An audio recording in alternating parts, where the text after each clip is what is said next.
अस्सलामु अलैकुम वरहमतुल्लाहि वबरकातुह।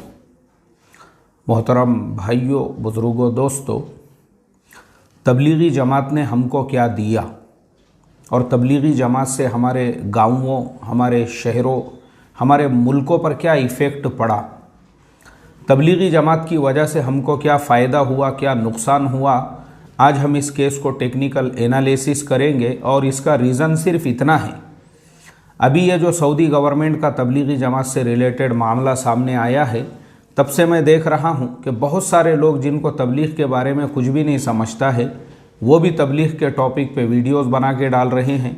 बहुत सारे लोग उससे रिलेटेड आर्टिकल्स लिख रहे हैं। बहुत से लोग उन वीडियोस के नीचे जो कमेंट कर रहे हैं, उनको बेचारों को पता ही नहीं है तबलीगी जमात क्या है, इस जमात ने क्या किया हुआ है। तो देखो, सबसे पहले मैं आपको ये बता दूँ कि ये तबलीगी जमात एक नॉन पॉलिटिकल जमात है। इसका सियासत से कभी भी कोई ताल्लुक़ नहीं रहा, जबकि ये जमात हमारे देश की आज़ादी से तकरीबन 21-22 साल पहले ही बन चुकी थी। उसके बाद भी तबलीगी जमात ने कभी भी किसी मसले के अंदर कभी कोई इंटरफेयर नहीं किया, क्योंकि इस जमात का मकसद सिर्फ़ और सिर्फ इतना था कि समाज सुधार कैसे हो, समाज के अंदर एक लोगों को अच्छा इंसान कैसे बनाया जाए, और मुसलमान है तो उसको एक सच्चा और पक्का मुसलमान कैसे बनाया जाए। अब मैं आपको बताता हूँ, ये जमात से पहले हमारे गांव कैसे रहते थे, हमारे शहरों का नक्शा कैसे होता था, और आज जमात की बरकत से हमारे गांव, हमारे शहरों बस्तियों के नक्शे कैसे बदल गए। क्योंकि ये मेरा मैसेज कॉमन है, इसे हमारे मुस्लिम, नॉन मुस्लिम सब भाई सुनेंगे, तो मैं सबको ये मैसेज देना चाहता हूँ ताकि उनके दिमाग में ये बात बैठे कि तबलीगी जमात वाकई में भी इसका हमारे समाज पे कितना बड़ा एहसान है। देखो, तबलीग से पहले जिन लोगों की एज आज 40 साल 45 साल है, वो अपने बचपन में जाकर देखे, यानी आज से तकरीबन 30 साल पहले, 35 साल पहले, तो आपको नज़र आएगा हमारे यहाँ पे जुआ, शराब और जो यानी लड़ाई झगड़े ये आम हुआ करते थे। और जुए का तो ये आलम था कि कोई गली, कोई मोहल्ला ऐसा नहीं था जहाँ पे मटके की दुकान ना हो। मटका यानी एक मटका तो ऐसा होता है पानी पीने का, वो मटका नहीं बोल रहा हूँ मैं। एक मटका होता था पहले ज़माने में, उसके आंकड़े आते थे और वो आंकड़े लिख के जो है ना ऐसा लटकाए जाते थे वो दुकान के बाहर। वैसे मटके की दुकानें गलियों गलियों के अंदर थी। और कैरम के क्लब, कैरम जो है ना, कैरम के क्लबों के अंदर तो लोगों की ज़िंदगियां बर्बाद हो चुकी थी। जो कैरम के क्लब में लोग बैठते थे तो उसके बाद उठने का नाम ही नहीं लेते थे। वहीं खाना हो रहा है, वहीं पानी हो रहा है, वहीं चाय पी जा रही है, बस वो कैरम के क्लब के अंदर मशगूल है। पहले ऐसे जो कैरम के क्लब है ना, वो गली गली में रहते थे। वैसे ही जो मटके की दुकान है, मटके का नाद तो इतना ख़तरनाक था कि उसके चक्कर में बहुत सारे लोगों की दुकानें बर्बाद हो गई, बहुत सारे लोगों के घर बिक गए, बहुत सारे लोगों की खेतियां बिक गई, बहुत सारे लोग बर्बाद हो गए वो मटके के चक्कर के अंदर।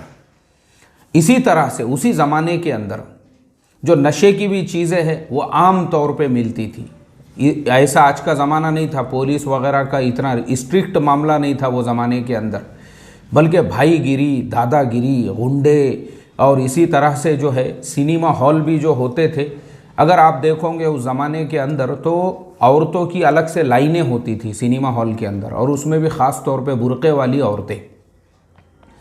बड़े बड़े जो सिनेमा हॉल होते हैं, बुर्क़े वाली औरतें, आप सोचो आज के ज़माने में आप इमेजिन भी नहीं कर सकते, क्योंकि आज के ज़माने में तो अगर कोई बुर्क़े वाली औरत अकेली बाइक पे भी जा रही है या किसी मर्द के साथ भी जा रही है, लोग उसको भी पकड़ के पूछते हैं कौन है बोल के। आज का ज़माना ऐसा है।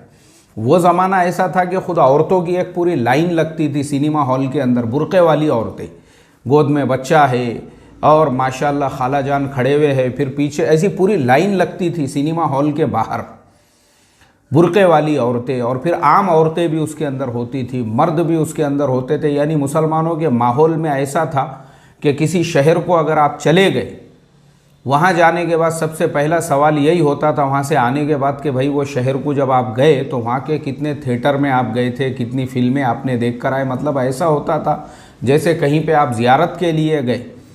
और ज़ियारत से आपकी वापसी हुई तो आपसे पूछा जा रहा है कि कितनी जगह पे आपने जाके ज़ियारत की और कहाँ कहाँ पे गए थे और कहाँ कहाँ पे दुआ करे और कहाँ कहाँ पे मन्नत मांगे और कहाँ कहाँ पे क्या क्या किए और कहाँ कहाँ पे क्या क्या पढ़ के आए। इस तरह से सवाल होता था और लोग फ़ख्र के तौर पे बताते थे, या हम वहाँ गए थे, हमने वो फ़िल्म देखे, हमने ये देखे। वो थिएटरों के अंदर पैर रखने को जगह नहीं होती थी, ऐसा माहौल था। लोग खाना नहीं खाते थे लेकिन फ़िल्म देखने को इतना अहम समझते थे अपने लिए। लेकिन अब ये तबलीग की मेहनत आहिस्ता आहिस्ता आहिस्ता जब हमारे गलियों में, हमारे मोहल्लों में आई तो अल्लाह तबारक व तआला ने वो सारी खुराफात को गाँवों से, देहातों से, बस्तियों से, शहरों से ख़त्म किया। आहिस्ता आहिस्ता मटके ख़त्म हो गए, कैरम के क्लब ख़त्म हो गए, आहिस्ता आहिस्ता जो है वो थिएटरों का माहौल ख़त्म हो गया। अब मैं ख़ुद देखता हूँ, कभी मैं वैसे इलाक़ों में सफ़र करता हूँ जहाँ पे कभी मटके और कैरम की दुकानें होती थी, आज माशाअल्लाह वहाँ पे फ्रूट का गाड़ा खड़ा हुआ है और पीछे जो है कोई दुकान है, माशाअल्लाह लोग ख़रीदारी। वो पूरे इलाक़ों में ऐसा सुनने को भी नहीं मिलता है कि किसी ज़माने में यहाँ पे कभी जो है जगह जगह पे कैरम के क्लब होते थे। अब वो आज कैरम का ज़माना ही ख़त्म हो गया। अब जो है वो जो मटके की दुकानें थी वो तो सुनने को, देखने को भी नहीं है पता कि कहाँ है और किधर उनका वजूद है। सिर्फ ये तबलीग की बरकत से अल्लाह तबारक व तआला ने वैसे तमाम लोगों के सरों पर आज टोपियाँ आ चुकी है जो कभी ख़ुद मटका चलाया करते थे, आज वो नमाजी बन गए हैं।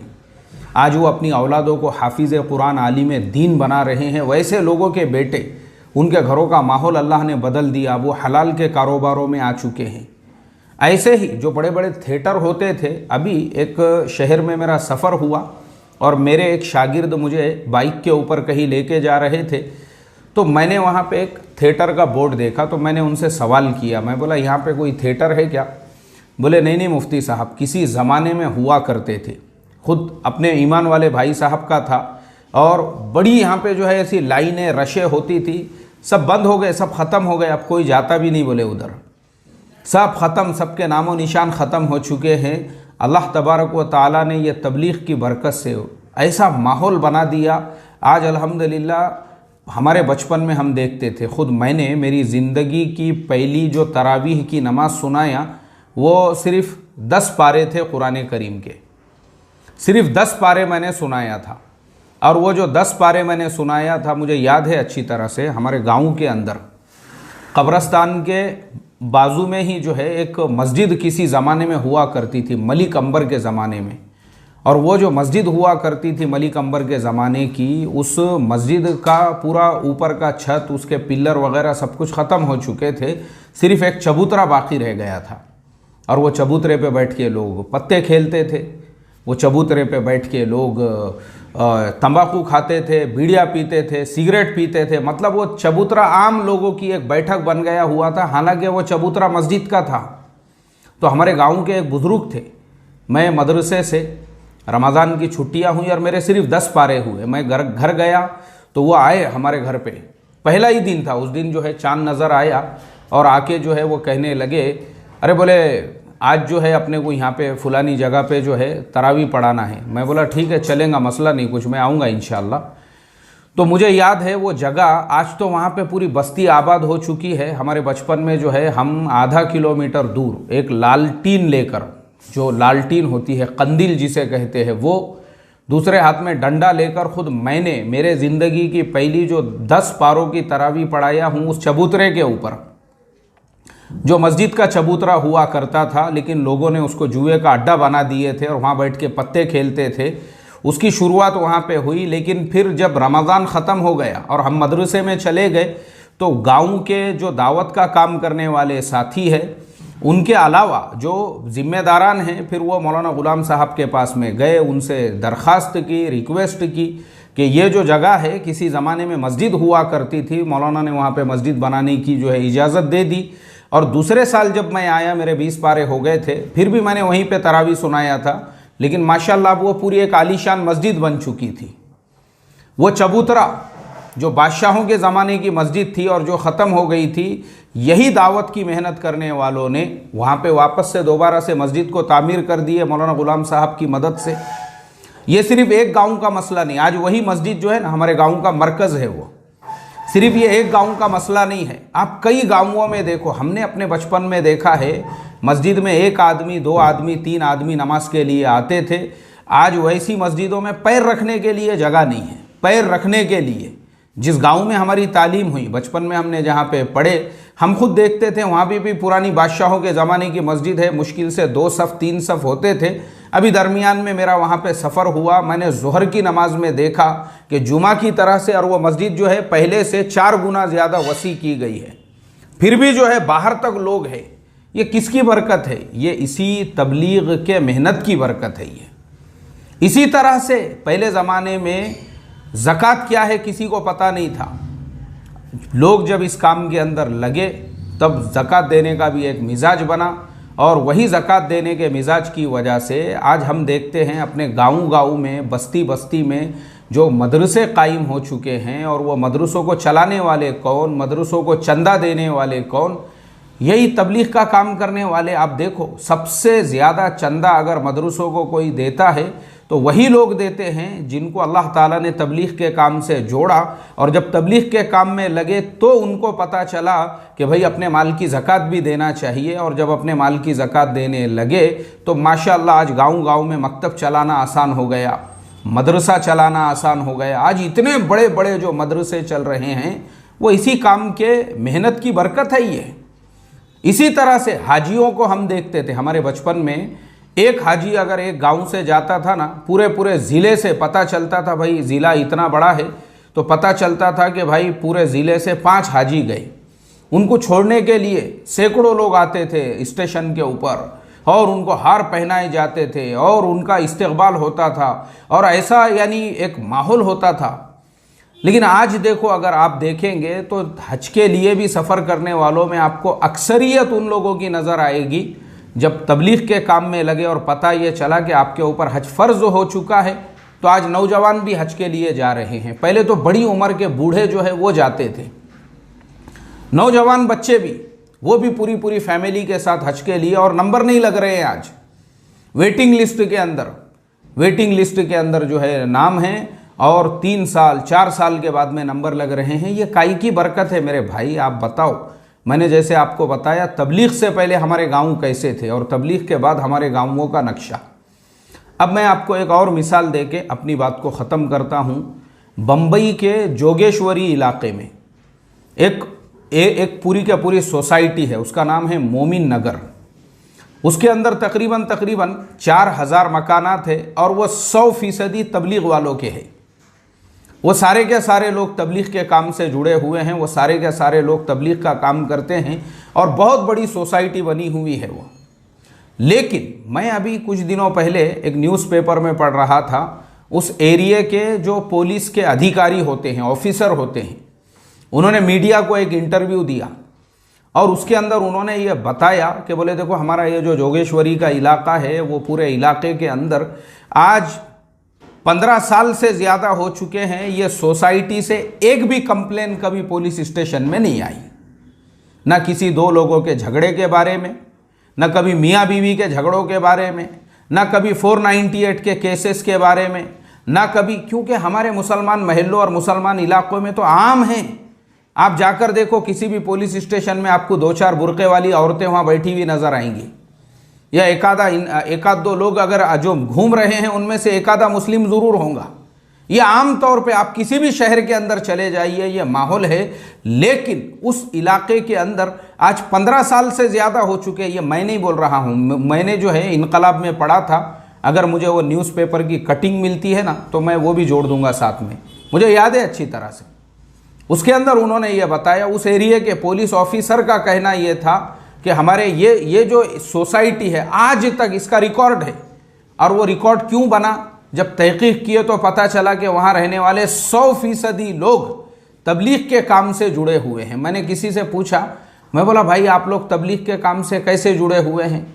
बोले मुफ्ती साहब हम लोग पहले बहुत गरीब लोग थे, बम्बई में हम लोग टांगा चलाते थे, पहले टांगे चलते थे, बोले हम लोग टांगे चलाते थे। और जब ये तबलीग का काम नया नया आया तब तक तो हमारे भी अकीदे वगैरह कुछ पता नहीं था, कि एक मुसलमान कैसे होता है, मुसलमान की ज़िंदगी कैसे होती है। फिर हमारे जो बाप दादा थे उन्होंने टैक्सी चलाना शुरू कर दी है, लेकिन तबलीग के काम में लग गए। अब तबलीग के काम में लगे तो ज़िंदगी का नहज सुधर गया, अब आमदनी का ज़रिया भी हलाल हो गया, ख़र्चे के रास्ते भी सही हो गए कि कहाँ से कमाना चाहिए, कहाँ खर्च करना चाहिए। जब ये पूरा सिस्टम बना तो पैसा बचने लगा।